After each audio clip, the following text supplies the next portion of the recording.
दोस्तों 500 का माउस हम लेने जाते हैं तो पोलिंग रेट मिलती है हमें 500 के आसपास का। 1000 का माउस लेने जाते हैं तो पोलिंग रेट हमें जो देखने को मिलती है वो मिलती है 1000 का। तो 8000 का पोलिंग रेट चाहिए होगा तो क्या हमें 8000 रुपए देना पड़ेगा? नहीं, ऐसा नहीं है। रेजर के लेटेस्ट इनोवेशन से एक ऐसा माउस निकल कर आया है जिसका नाम ही है वाइपर 8 किलोहर्ट्ज। अब ये 8000 का पोलिंग रेट वाला माउस आपको मिल जाता है 3500-4000 रुपए में। तो ऐसी बातें बताऊंगा दोस्तों इस एपिसोड में जो इस माउस को आपके करीब लेकर आएगी। दो ऐसी बातें और भी होगी जो आपको इस माउस से दूर भी करेगी। लेकिन दोस्तों इससे पहले कि इस एपिसोड को और फर्दर प्रोसीड करे, नीचे जो भरोसे वाला बटन है, नीचे जो सब्सक्राइब वाला बटन है उसे दबाओ, नोटिफिकेशन को ऑल पे करो, क्योंकि इस तरह का वीडियो बनाने के लिए प्रोडक्ट हमें खुद Amazon से मंगाना पड़ता है ताकि वीडियोस जो हो बिल्कुल न्यूट्रल, अनबायस्ड और बेबाक रख सके जो कि आपके मतलब का हो। दैट्स बीइंग सेड, चलिए आज बात करते हैं रेजर वाइपर 8 किलोहर्ट्ज की बात चेक बॉक्स हिंदी के साथ। अच्छा दोस्तों, एपिसोड में और आगे फर्दर हम प्रोसीड करें, जो आपने हमने यहाँ पे मिलकर महासंग्राम शुरू किया था उसका रिजल्ट जो है अब निकलने ही वाला है। बचे सिर्फ 2 दिन है, 2 दिन बाद दूध का दूध पानी का पानी हो जाएगा और पता चल जाएगा किसके सेटअप को आप सबने सबसे ज्यादा प्यार दिया। लेकिन इस दौरान हमारा इंस्टाग्राम का हैंडल जो है ओपन है। अगली बार सेटअप वॉर में अगर आपको पार्टिसिपेशन लेना है, हमें फटाफट हमारे Instagram handle @techboxindia official page जल्दी से भेज दो ताकि हम अगले हफ्ते जो कॉन्टेस्ट हो उसमें आपका सेटअप जो है जरूर से जो है शामिल कर सके। अच्छा दोस्तों, इससे पहले कि एपिसोड में और आगे फर्दर प्रोसीड करें, बहुत सारे मेरे भाई लोग इस तरह के एपिसोड में लिखते हैं कि पैकेजिंग कहाँ गया, पैकेजिंग कंटेंट कहाँ गया। भाई सारी चीजें यहीं पर है, आपको सिर्फ यहाँ पे क्लिक करके देख लेना है। ये समर हमने नया शुरू कर दिया है। जनरली ऐसा होता है कि मैं यहाँ पर जब भी पैकेजिंग अनबॉक्स करता हूँ उसका जो जॉय है वो मुझे और मेरे टीम को मिलता है। तो हमने सोचा क्यों ना ये जो जॉय है, ये जो खुशी है, ये आपके साथ साझा किया जाए। तो हम इस तरह का वीडियो अब लाते रहेंगे। जब हमारे पास प्रोडक्ट आएगा Amazon से, हम खोल के आपको बताएंगे कि क्या क्या चीजें और कैसा एक्सपीरियंस आपको देखने को मिलेगा। तो सबसे पहले बात करेंगे बिल्ड क्वालिटी की। यहाँ पे आपको जो बिल्ड क्वालिटी देखने को मिल रही है, ऑब्वियसली प्लास्टिक की बिल्ड क्वालिटी देखने को मिल रही है। बहुत ही प्रीमियम क्वालिटी की प्लास्टिक आपको देखने को मिलेगा। और साथ ही जो ओवरऑल फिनिश है माउस का, वो आपको मैट फिनिश देखने को मिलेगा। और ये जो मैट फिनिश है, ये काफी उम्दे दर्जे का मैट फिनिश है। जो प्लास्टिक की क्वालिटी है और उसमें मैट फिनिश आ रहा है, वो एक अलग स्टैंडर्ड अपना क्रिएट करता है, एक अलग लेवल क्रिएट करता है इसके ओवरऑल फिनिश के ऊपर। अगर बात करें ओवरऑल डायमेंशन की और बॉडी टू वेट रेशियो की, देखो यहाँ पर जो आपको वेट देखने को मिल रहा है, जो कंपनी क्लेम कर रही है वो 71 ग्राम्स की है, लेकिन एक्चुअली हमारे यहाँ स्टूडियो पे जब हम टेस्टिंग किए तो यहाँ पे 73 ग्राम के आसपास जो है आपको यहाँ पे वेट देखने को मिल रहा था। और साथ ही अगर डायमेंशन की बात करें तो यहाँ पे जो आपको माउस का लेंथ देखने को मिल रहा है वो 13 सेंटीमीटर का आपको देखने को मिल रहा है। जो फ्रंट में विड्थ है वो आपको 6 सेंटीमीटर का देखने को मिलेगा। और साथ ही जो वाइडेस्ट ग्रिप है, यानी बीच वाला जो एरिया है, वहां पे 5 सेंटीमीटर की मोटाई आपको देखने को मिलेगी। जो इनर यानी कि लास्ट फेस में जो ग्रिप देखने को मिलेगा वो 6 सेंटीमीटर के आसपास आपको देखने को मिलेगा। अगर टिप के हाइट की बात कर लो, 1.5 सेंटीमीटर का आपको टिप का हाइट देखने को मिलेगा। और मिडिल में अगर बात करें तो 2.5 सेंटीमीटर का आपको यहाँ पे विड्थ देखने को मिल रहा है। और ये ग्रेजुअली नीचे की तरफ स्लोप बनाता है। ओवरऑल माउस जो है बड़े पाम साइज से लेके मीडियम पाम साइज के लिए बहुत अच्छा है। और अगर मेरे पाम साइज की बात करूं तो 18 सेंटीमीटर जो है मेरे पाम का साइज है, काफी बड़ा है। और मुझे इसके ऊपर एपेक्स लीजेंड खेलने में मजा आ गया। काफी सारे मैंने मैच जीते हैं इस माउस के ऊपर। और साथ ही अगर बात करूं इसके नीचे की ओर, तो नीचे आपको कयामत का फीट देखने को मिलता है। यहाँ पे आपको टोटल वर्जिन 100% प्योर PTFE का फीट, वर्जिन PTFE जिसे कहता है कंपनी, वो देखने को मिल रहा है। और इसका जो ग्लाइड है, इसका जो स्लाइड है, वो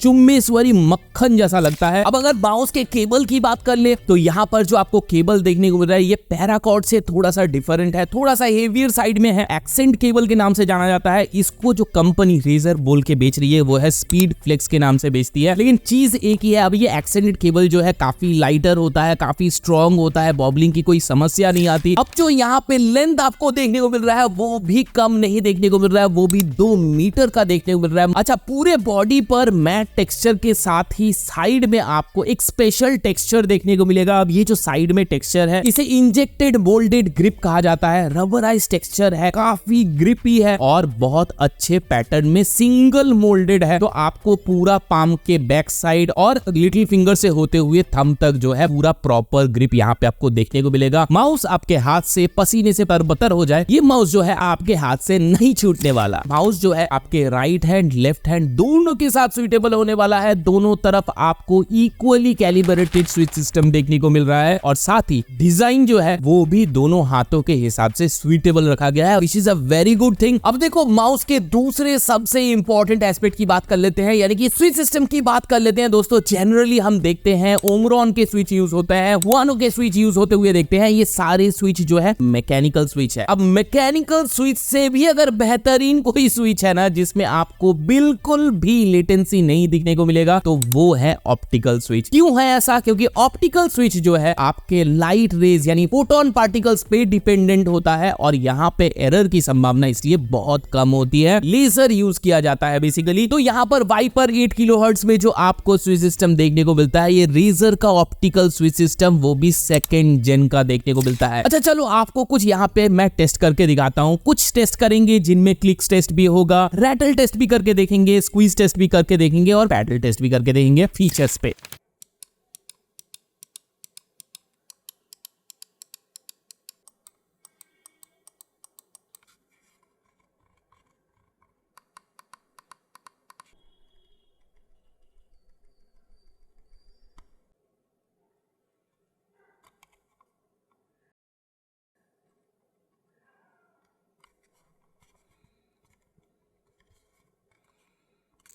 अब बात करेंगे किसकी? इस माउस के जान की बात करेंगे, यानी कि इसके सेंसर की बात कर लेते हैं दोस्तों। अब रेजर जो है ये तो नहीं बताने वाला कि इनके सेंसर का क्या मॉडल नेम है वगैरह वगैरह, लेकिन स्पेसिफिकेशन देख के मैं आपको जरूर बता सकता हूं कि ये जो सेंसर है ये पिक्सार्ट के किस सेंसर के इक्विवेलेंट है। 650 का IPS रेट, साथ ही 50G का एक्सेलरेशन। अब ये जो डिनोमिनेशन है ये आपको पिक्सार्ट PMW में कहां देखने को मिलता है? ये देखने को मिलता है आपको 3399 में, जो कि ये बताता है कि यहाँ पे जो सेंसर यूज किया गया है वो कमाल का सेंसर यूज किया गया है और बहुत तगड़ा सेंसर है। अच्छा दोस्तों अब बात कर लेते हैं DPI की। सबसे पहले यहाँ पे जो DPI रेंज है आपका 400 से लेके 3200 का जो रेंज है आपको देखने को मिलेगा। इस पर जो एक्स्ट्रा ऑर्डिनरी आपको बेनिफिट देखने को मिलेगा वो मिलेगा आपका कस्टमाइजेबिलिटी में। कहाँ कस्टमाइज कर सकते हो? माउस के X और Y हॉरिजॉन को आप अलग अलग DPI सेट कर लोगे। मतलब क्या है दोस्तों, माउस को हम सीधा लेकर जाए तो X एक्सिस बनता है, माउस को हम हॉरिजॉन्टली लेके जाए तो ये Y एक्सिस बनता है, यानी कि वर्टिकली अलग और हॉरिजॉन्टली अलग अलग अलग एंगल पे हम अलग अलग DPI सेट कर सकते हैं। ये सहूलियत आपको सॉफ्टवेयर के ऊपर देखने को मिलती है। अब इस पर इंटरेस्टिंग ये है कि यहाँ पे जो आपको DPI डिफॉल्ट देखने को मिल रहा है वो 3200 का देखने को मिल रहा है, लेकिन आप भी सोच रहे होंगे कि 3200 का DPI वो भी पिक्सार्ट के 3399 जैसे इक्विवेलेंट सेंसर से ऐसे कैसा हो सकता है? बिल्कुल ऐसा नहीं है, ये तो डिफॉल्ट वाला है। आप सॉफ्टवेयर में जाके इसकी जो DPI रेंज है, कैन यू गेस इट, 10,000 नहीं, 15,000 नहीं, बल्कि 20,000 तक का DPI रेंज बढ़ा सकते हो। अच्छा ये सारी चीजें तो DPI की थी, ये सारी चीजें IPS और एक्सीलरेशन की थी, लेकिन जब नाम पे 8 किलोहर्ट्ज लगा है तो इसका मतलब है कि यहाँ पे पोलिंग रेट जो है वो काफी इंटरेस्टिंग होने वाला है और यूनिक होने वाला है। रेजर का वाइपर 8 किलोहर्ट्ज अपनी पोलिंग रेट के लिए जाना जाता है, जो कि है 8000 हर्ट्ज पर second, which is a huge thing. अब यहाँ पे मैं आपको बता देता हूँ कि क्या डिफरेंस आएगा। बहुत सारे मेरे भाई लोग जो है इसी चीज के लिए इस माउस का रिव्यू मांग रहे थे, मैं आपको बताता हूँ। देखो जब हम 1000 रुपए के आसपास का कोई माउस लेते हैं ना तो वहां पे हमें जो पोलिंग रेट देखने को मिलता है कितना मिलता है? 1000 का देखने को मिलता है, यानी कि क्या 1 सेकेंड में वो माउस जो है 1000 बार अपना कम्युनिकेशन कर रहा है आपके सिस्टम के साथ, यानी कि 1000 बार इनपुट एंड आउटपुट ले रहा है, कम्युनिकेशन एस्टेब्लिश करता है। लेकिन अगर ऐसा कोई माउस ला दिया जाए जो इसी 1 सेकेंड में 1000 की जगह 8000 बार कम्युनिकेट करे, यानी कि 1 मिली सेकेंड में ये 8 बार कम्युनिकेट करे, तो आपके जो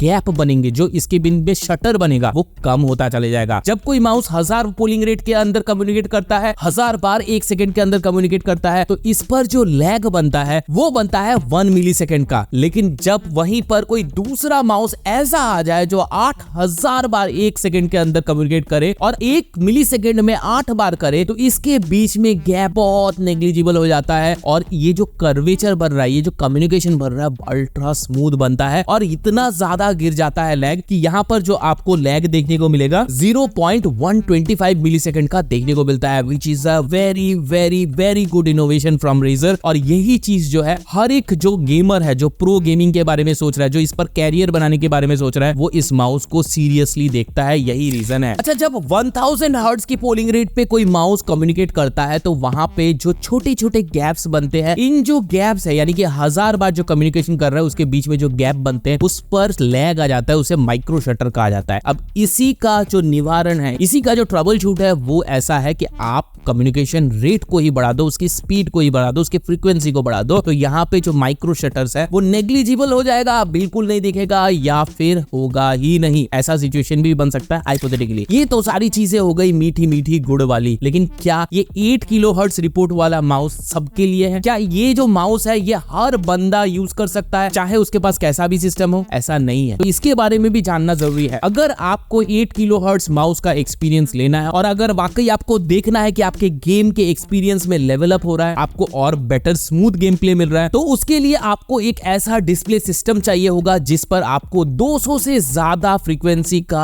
आपको रिफ्रेश रेट मिले, तभी तो आप उस पोलिंग रेट को यहाँ पर देख पाओगे, महसूस कर पाओगे। अगर आपके पास डिस्प्ले है मान लो 75 हर्ट्ज का, ये माउस आपको कोई फर्क नहीं देने वाला। सेकेंडली, अगर आपके सिस्टम में i7 से नीचे या Ryzen 7 से नीचे का प्रोसेसर लगा है तो भी ये माउस किसी काम का नहीं होगा, क्योंकि इतना ज्यादा रिपोर्ट रेट को प्रोसेस करने के लिए भी प्रोसेसर का स्ट्रेंथन होना और डिस्प्ले का हाई रिफ्रेश रेट का होना बहुत जरूरी है। अच्छा, अब मान लो आपके पास सारे सिस्टम भी है, डिस्प्ले भी आपके पास ऐसा है जिस पर हाई रिफ्रेश रेट आप जनरेट कर पा रहे हो, तो भी मैं आपको बता दूं कुछ ही ऐसे गेम है अभी जो कि इतने ज्यादा रिपोर्ट रेट को जो है रिकॉग्नाइज करते हैं। फॉर एन एग्जांपल ओवरवॉच है, वैलोरेंट है, कॉल ऑफ ड्यूटी है और एपिक्स लीजेंड जैसे गेम है, और एक जो है काउंटर स्ट्राइक गो भी है। अब ये जो गेम्स है ये तो सपोर्ट कर रही है, लेकिन इसके अलावा जैसे आप GTA 5 वगैरह देखते हो, इसमें आपको देखने को नहीं मिलेगा। ये रिपोर्ट रेट सिर्फ दिखाने के रह जाएंगे, आने के नहीं रहेंगे। लेकिन दोस्तों GTA 6 जो आ रहा है उसमें आपको हाई रिपोर्ट रेट को रिकॉग्नाइज करने के पूरे चांसेस जो है यहाँ पे दिख रहे हैं। अच्छा दोस्तों, इन सारी चीजों के बाद इस माउस का जो एक और बड़ा यूएसपी है वो सबको पता है, रेजर का माउस है दोस्तों। तो यहाँ पर जो आपको सॉफ्टवेयर देखने को मिलेगा, बड़ा ही मैच्योर सॉफ्टवेयर देखने को मिलेगा, लेकिन जितना मैच्योर है, जितना पॉलिश्ड है, उतना कंफ्यूजन भी है, क्योंकि ये जो सॉफ्टवेयर है ये इस तरीके से डिजाइंड है कि रेजर का कोई भी प्रोडक्ट इस एक सॉफ्टवेयर की इंस्टॉलेशन से कस्टमाइज करने के लायक बना देता है। अब ये जो रीजन है, इसके कारण ये जो सॉफ्टवेयर है इसको इंस्टॉल करने के बाद माता पच्ची बहुत लगती है, और बहुत सारे मेरे भाई लोग बहुत पहले से मुझे कमेंट कर रहे हैं कि इसके सॉफ्टवेयर को ब्रेक डाउन करो, इसके बारे में बताओ। तो आज जो है, मुझे माफ करना, आज हम सॉफ्टवेयर थोड़ा सा ऊपर से देखेंगे, लेकिन सॉफ्टवेयर के ऊपर एक प्रॉपर पूरा इन डेप्थ रिव्यू जो है हम जल्दी ही ला रहे हैं। वहां पर जो है आपको जल्दी, बहुत जल्दी वो वीडियो देख लेना, आपको टोटल जो भी क्लियर करना है उस वीडियो से क्लियर हो जाएगा। पहली बात, सॉफ्टवेयर इंस्टॉल करने के बाद सबसे पहले सॉफ्टवेयर को अपडेट करना बहुत जरूरी है। ऐसा नहीं करोगे तो माउस या कोई भी डिवाइस जो रेजर का लिए हो वो आपका डिटेक्ट नहीं भी हो सकता है। एक बार अपडेट कर लिया, डिवाइस दिखने लग गया डैशबोर्ड के ऊपर, तो इसके बाद मैं आपको समझाता हूँ। देखो, लेआउट खुल चुका है, सबसे ऊपर आपको सिनॉप्सिस देखने को मिलेगा, देन आपको माउस देखने को मिलता है, प्रोफाइल देखने को मिलता है, कनेक्ट देखने को मिलता है, स्टूडियो देखने को मिलता है। अब आते हैं नीचे, अब यहाँ पर डैशबोर्ड देखने को मिलता है, एक मॉड्यूल देखने को मिलता है, एक ग्लोबल शॉर्टकट देखने को मिलता है। अब यहाँ पे आपको कनेक्टेड डिवाइस भी दिख रहा होगा, हमारे केस में 8 किलोहर्ट्ज का माउस देखने को मिल रहा है वाइपर का। अब इस पर अगर क्लिक करते हो तो आपको यहाँ पर कई सारे और ऑप्शंस खुल जाते हैं कस्टमाइजेशन में। अब आप यहाँ पे माउस के ऊपर तरह तरह की कस्टमाइजेशन कर सकते हो। याद है मैंने थोड़ी देर पहले बताया था कि यहाँ पर ये जो माउस है वो राइट हैंड लेफ्ट हैंड दोनों के हिसाब से कस्टमाइजेबल है, यहीं पर वो चीज आप कर सकते हो। देखो, यहाँ पे आपको जो है लेफ्ट हैंड राइट हैंड का कस्टमाइजेशन तो मिलता ही है, साथ ही यहाँ पे आपको स्टैंडर्ड और हाइपर शिफ्ट का कस्टमाइजेशन भी देखने को मिलता है। अब ये कौन सी चीज है? कोई बड़ी चीज नहीं है, स्टैंडर्ड हो गया। एक माउस के ऊपर जितनी फंक्शनलिटी स्टैंडर्ड रूप से आपको डिफॉल्ट जो देखने को मिल रहा है उस पर कस्टमाइजेशन करने की सहूलियत हो गई, और एक सिंगल क्लिक से इसी माउस पर आप दूसरा एक एंटायरली स्किन चढ़ा सकते हो। ऐसा मान लो कि उसके ऊपर आपने राइट की जगह लेफ्ट क्लिक मार दिया, लेफ्ट की जगह राइट क्लिक मार दिया, और ऊपर स्क्रॉल बटन की जगह कुछ और लगा दिया। इस तरीके से आप टोटल पूरे माउस को 0 से पूरा कैलिब्रेट कर सकते हो। अब अगर मान लो आप स्टैंडर्ड में हो या हाइपर शिफ्ट में हो तो आपको और क्या कस्टमाइजेशन ऑप्शन देखने को मिलता है? यहाँ पे आपको कई सारे ऑप्शंस देखने को मिलता है। शुरू करेंगे सबसे पहले की कस्टमाइजेशन से। सबको पता है यहाँ पर इस माउस में कोई भी की को किसी भी रोल से नवाजा जा सकता है, यानी कि इस माउस के लेफ्ट क्लिक को राइट किया जा सकता है, राइट को लेफ्ट, फायर बटन को बैक और बैक बटन को फायर। तो ऐसी बहुत सारी चीजें जो कस्टमाइजेशन है यहाँ पे की जा सकेगी। फिर मैक्रो आप यहाँ पे बना लोगे और आगे बढ़े। अगर परफॉर्मेंस टैब में चले जाए तो यहाँ पे क्या करोगे, देखो माउस का परफॉर्मेंस कैसे बढ़ेगा, उसके पोलिंग रेट से और उसके DPI से। तो ये सारी चीजें जो है यहाँ पे टॉगल हो जाती है और साथ ही विंडोज के कर्सर को मॉडिफिकेशन भी यहीं पे हो जाता है। और अगर लाइटिंग में घुस जाए अब अगर, तो यहाँ पर जो है आपको बेसिक चेंजेस देखने को मिलेगा। यहाँ पे ब्राइटनेस वगैरह टॉगल कर लोगे। अगर अंदर वास्ट आपको कस्टमाइजेशन करना है उसके लिए आपको विजुअलाइजर के अंदर जाना है। और साथ ही अगर आपको इस माउस के कैलिब्रेशन में चेंजेस लाना है, जैसे कि ट्रैकिंग स्पीड वगैरह में चेंजेस लाना है, मैनुअली लाना है या फिर स्मार्ट ट्रैकिंग करना है, जहां पे माउस खुद ब खुद आइडेंटिफाई करेगा और अपने हिसाब से ऑप्टिमाइज ट्रैकिंग प्रोवाइड करेगा आपके गेम प्ले के अनुसार। वो जो चीजें हैं वो आपको कैलिब्रेशन के अंदर देखने को मिलेगा। 1 mm से 3 mm तक का जो कैलिब्रेशन है यहाँ पे पॉसिबल है। तो यहाँ पर जो है इस सॉफ्टवेयर का पूरा ओवरऑल खाका ढांचा जो भी आप कह लो वो समझ में आ गया होगा। अच्छा दोस्तों, अब मुझे आशा है कि सॉफ्टवेयर के बारे में और इस माउस के बारे में आपकी पकड़ अब थोड़ी सी बेहतर जरूर हो गई होगी। हमारी मेहनत अगर आपको पसंद आ रही है तो इस वीडियो को जरूर लाइक करना। अब बात करेंगे कि क्या ये जो वाइपर 8 किलोहर्ट्ज है ये आपके लिए लेना चाहिए या नहीं लेना चाहिए। देखो, पहले ही मैंने बता दिया कि अगर आप प्रो लेवल की गेमिंग करोगे तभी आपके लिए माउस है, और अगर आप प्रो लेवल की गेमिंग करने वाले हो तो क्या ये माउस आपके लिए है, ये बेटर क्वेश्चन रहेगा। तो अगर ऐसा है तो चलिए मैं कुछ फैक्ट्स आपके सामने रखता हूँ। अगर आप प्रो लेवल की गेमिंग करना चाहते हो, साथ ही एक बढ़िया माउस ढूंढ रहे हो, तो कुछ और ऑप्शंस मैं आपको बताता हूँ और उसके फीचर्स भी सुन लो, आपको क्लियर हो जाएगा कि इस माउस में कितना दम है। सबसे पहले बात करेंगे डेथ एडर V2 की, जो कि 20,000 DPI के साथ आता है, लेकिन जो उसका रिपोर्ट रेट यानी कि पोलिंग रेट है वो 1000 हर्ट्ज का ही है, जिसका प्राइस आपको 3 से 4000 रुपए का देखने को मिलेगा। ठीक है, अब यहाँ पर 8000 पोलिंग रेट में भी आपको 20,000 DPI के साथ वही प्राइस सेगमेंट देखने को मिल रहा है। कॉर्सियर सेबर RGB Pro, अब ये जो माउस है 26,000 DPI 1000 पोलिंग रेट के साथ देता है। वायरलेस कनेक्टिविटी के साथ जरूर आता है, लेकिन गेमिंग में वायरलेस कनेक्टिविटी नहीं चलती, ये आप भी जानते हो। तो अच्छी गेमिंग के लिए अच्छी पोलिंग रेट के साथ DPI जो है कॉम्पनसेट अच्छा करता है। तो यहाँ पर जो आपको रेट इसका देखने को मिल रहा है 5495 रुपए। क्या ये वाइपर से अच्छा है, ये बुरा है, आपको समझ में आ चुका होगा, क्योंकि यहाँ पर भी आपको जो पोलिंग रेट सेबर में देखने को मिल रहा है वो भी 1000 हर्ट्ज की ही देखने को मिल रही है। और लास्टली अगर बात करो जो कि वाकई इस माउस के कंपटीटर है, वो है कॉर्सियर का M65। इसमें आपको 8000 हर्ट्ज की पोलिंग रेट देखने को मिलती है, जो वाइपर 8000 को टक्कर देती है। और यहाँ पर इसका जो आपको प्राइस देखने को मिलेगा वो टक्कर नहीं दे पाती, क्योंकि यहाँ पर जो प्राइस आपको देखने को मिल रही है वो 8982 का है। अब मुझे बताने की जरूरत है कि ये माउस कितना कैलिबर रखता है। तो अगर आप समझ चुके हो कि ये माउस आपके लिए है तो बाइंग लिंक आपको वीडियो के नीचे देखने को मिल जाएगा। ऑफिशियल वेबसाइट का खोजूंगा, मिलेगा तो नीचे डाल दूंगा, वरना Amazon फ्लिपकार्ट का लिंक आपको नीचे देखने को मिल जाएगा। जाओ जाके खरीदो, दोनों जगह चेक करो, जहां पे सबसे सस्ता मिले वहीं से लो। और लेने के बाद मेरा एक ही रिक्वेस्ट है भाई लोग आप लोगों से, कि आपने अगर ऐसा प्रॉपर सेटअप बनाया है, ऐसा माउस कीबोर्ड सजा रहे हो, गेमिंग सेटअप की हो, चाहे बजट पे हो, चाहे प्रीमियम में हो, चाहे मिड रेंज में हो, मुझे उसका पिक भेजो यार। वीडियो देखते हो, लाइक करते हो, कमेंट करते हो, लेकिन पिक नहीं भेजते। इंस्टाग्राम हैंडल है हमारा @techboxindiaofficial, वहां पे जाओ, पिक भेजो, हम उसको कॉन्टेस्ट में लगाएंगे, मजा आएगा दोस्तों। और उसके बाद वोटिंग करके क्या पता अगली बार आप जीत जाओ एक फ्री डोमिनोज का वाउचर।